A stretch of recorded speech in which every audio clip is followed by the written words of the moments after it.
+1 class बेटा हमने 8th lesson शुरू करा हुआ है यूनियन पार्लियामेंट। आज उसका नेक्स्ट क्वेश्चन है प्रिजाइडिंग ऑफिसर ऑफ लोकसभा।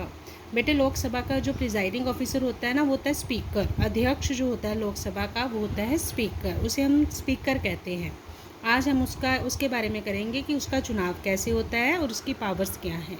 देखिए बेटे, भारत के संविधान के अनुच्छेद मतलब आर्टिकल 93 के अनुसार लिखा गया है कि सदन की अध्यक्षता के लिए एक स्पीकर होगा और उसकी सहायता के लिए एक डिप्टी स्पीकर भी होगा। मतलब एक अध्यक्ष होगा, एक उपाध्यक्ष होगा।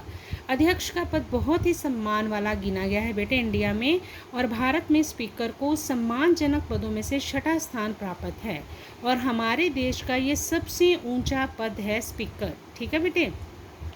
चुनाव देखें कैसे होता है। लोकसभा अपने चुनाव के बाद जब पहली बैठक होती है ना उसकी लोकसभा की, तो उसी बैठक में उसने अपने अध्यक्ष का चुनाव करना होता है।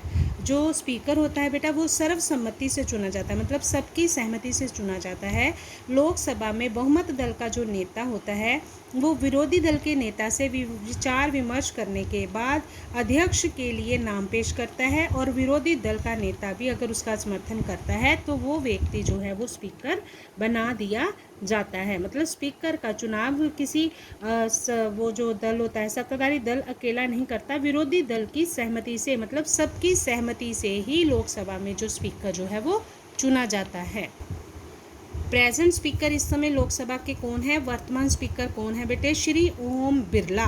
श्री ओम बिरला जो है वो इस समय हमारे प्रेजेंट स्पीकर हैं लोकसभा के। स्पीकर बनने के लिए योग्यताएं क्या होनी चाहिए?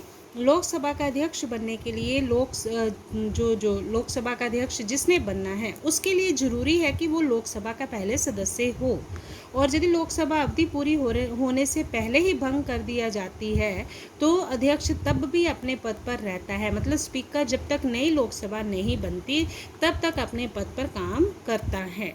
अब इस अध्यक्ष को पद से भी अलग किया जा सकता है।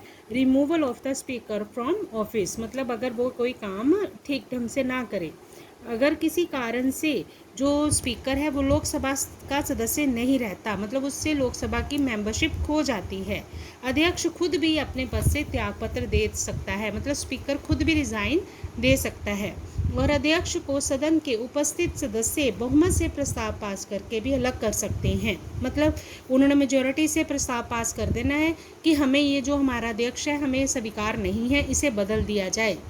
लेकिन ऐसा करने से पहले उन्हें 14 दिन पहले नोटिस देना पड़ता है।